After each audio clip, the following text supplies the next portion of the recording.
guys, welcome back. Thanks for coming back. If this is your first time to my channel, welcome. I'm Leilani for Chavez and I'm a relationship and parenting coach. Today I wanted to talk to you about something that I constantly see in my work with couples, and it can spill over and happen between children as well, but I primarily see this with couples, and I wanted to talk about it. It's something that you should look out for and be on the defense against. So stay tuned and we'll get right into that. So today we're going to talk about what I term or what I call silent contracts. Silent contracts are these deals that are negotiated in the mind of one partner that isn't communicated in its specificity and its totality to the other partner. So I'll give you an example. Let's say that a couple is making a big decision. They have to do something that is life-changing for them. One part of the couple, so one of the individuals, may think about this in a very happy, optimistic manner, and they're excited about it, whereas the other partner is a little reluctant, and they may not see it as optimistically, but they may give in and they may actually want to compromise on it so that they can be a happy couple. And on the surface, that looks great and that sounds good. And you see those on posts and you see them, as little blurbs on social media. Compromise, yay. But if that compromise is held in the person's heart, and they start to build resentment towards their partner because they compromise, then it is not healthy. Compromise in a relationship is necessary. Absolutely. You have two individuals with their own minds and their own ways and their own wills. Compromise is something that's needed. However, if you are compromising or giving in, but you're holding an account of it, if you are keeping, this score against your partner, then it is not healthy. So I'll give you a more detailed example of what I mean about a silent contract. Let's say, for example, a person is taking a job that they don't really like, but it affords the family more financial gain. And so they're taking it because it benefits their family. It benefits their partner, and maybe if they have children, their children. And so they take the job. But in the back of their mind somewhere, they are thinking, if I take this job, you better do more of the housework. So they have this contract that they made, like, I'm doing this part, so you better do yours. But they never communicate that.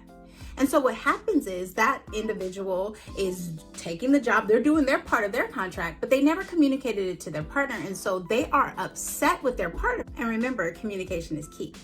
So while they haven't communicated that, they're doing their part, but they're getting upset with their partner, and they are mad that they are not doing more in the home, even though the partner might be doing exactly what they have always done. But because this person made the sacrifice, they believe that their partner should also make a sacrifice, okay? But they never communicate that. Another example would be, hey, if we move closer to your family, then you better make sure that I'm very well pleased. So you better do everything in your power to make sure that I'm happy while I'm making a sacrifice to move closer to your family.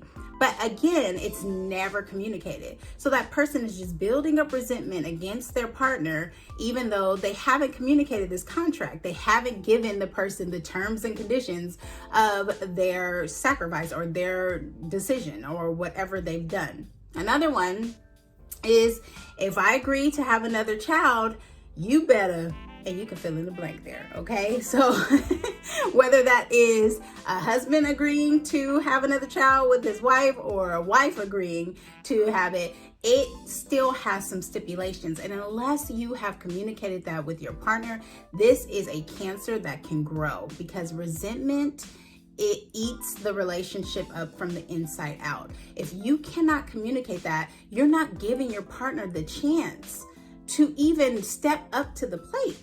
And yet you are punishing them for their inability. And so you start to write this narrative about them. You might start saying they don't care, they don't value the relationship. You are angry and lashing out on them when you haven't even given them the terms and conditions. And so let's talk about how to avoid this. The first thing is check the silent contracts in yourself.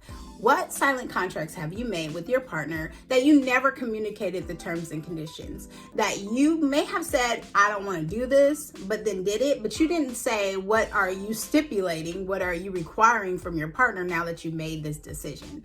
So check those in yourself first. And you got to do the self-work first. Think about those things. Really sit and think about those things. Think about the areas where you are angry with your partner or where you've had contention before, and ask yourself, was there a silent contract there? Did I write a contract that I never talked about with my partner that they never signed, but I'm holding them accountable to? Those are the type of things you want to check in for. Then next, whenever you have a major decision coming up, whenever you are thinking about something that could really alter your lives, whether that's moving or taking a big job or, deciding to go into entrepreneurship or having a child, whatever it is, spending money in a major way, ask your partner this question. Just ask them, just stop for a minute and ask him this question. What is this decision costing you? Because I have what I want you to do. And if you want to do that with me, that's great, but still checking in and saying, what is this decision costing you? Hear them out.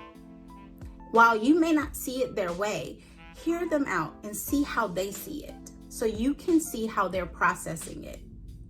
Then also ask yourself if you're willing to extend yourself in a way that will help them carry this cost or help them minimize the impact of this cost, whatever the cost is for them in their life.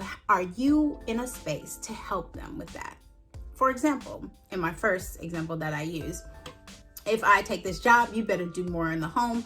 Are you in a space to hear that person, your partner, say, I want you to do more in the home? Are you in a space for that? If you're not in a space to hear that, don't ask that question. How can I help? Don't ask that question. Because if you are feeling as if you've already given so much, now they owe you, then you probably have some silent contracts that you haven't checked. And you might need to work through those before you can ask your partner about this decision. Once you get into a place where you are ready to ask them, how can I help you? Be willing to hear them out, because oftentimes we are ready to plead our case. So for example, I'll use my husband and I. Let's say, for example, he was going to take a job that would afford us more financial availability, but we'll be able to do more things financially. But he expects me to do more in the home, more with our son. Now, while I may already feel as if I'm already doing a lot, so if he says, I want you to do more, I might take that as an attack. And so I may not be in a space to say, how can I help you with this? Because I feel as if I'm already doing enough, you need to do more. Do you understand what I mean there? And I hope this makes sense. See how I asked you guys, do you understand? Even though I'm so used to interaction, okay? So I'm getting used to doing this on camera, this one-way thing. But I really hope you understand that. So I have to make sure that I'm in a space that I don't feel that I'm owed some sort of debt before I go in about this decision, that I'm already doing so much in the home. Now you need to do it. That's my silent contract that I haven't talked to my husband about. So making sure that I check that to realize that, so that even when we come together to talk, I am aware of the fact that I'm holding this against my husband. I'm holding this, these terms and conditions that he's failed to fulfill against him, so that I can recognize my own stuff.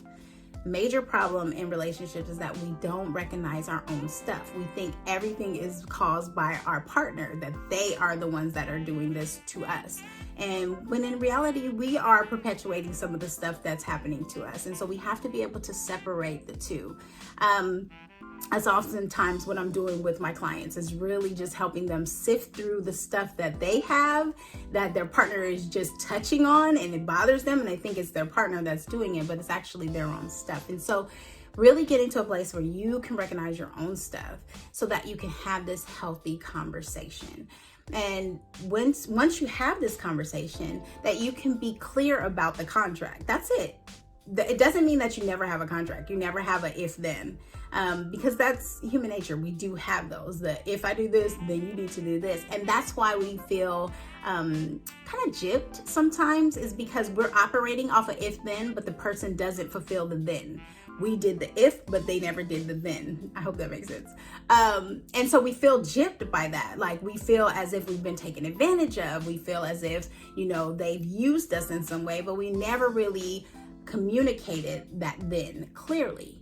Now, it's different if you communicated the then and the person didn't do it. That's different. That's a whole different clip, and maybe I'll come back and do that sometime soon. But what we're talking about here today is the silent contracts. And I've seen it time and time again, where the partner is just experiencing the brunt of your anger and frustration, your resentment, and they don't know why. They really are walking around ignorant to the fact that you feel as if they gypped you because they didn't fulfill the terms and conditions of this contract that you never communicated.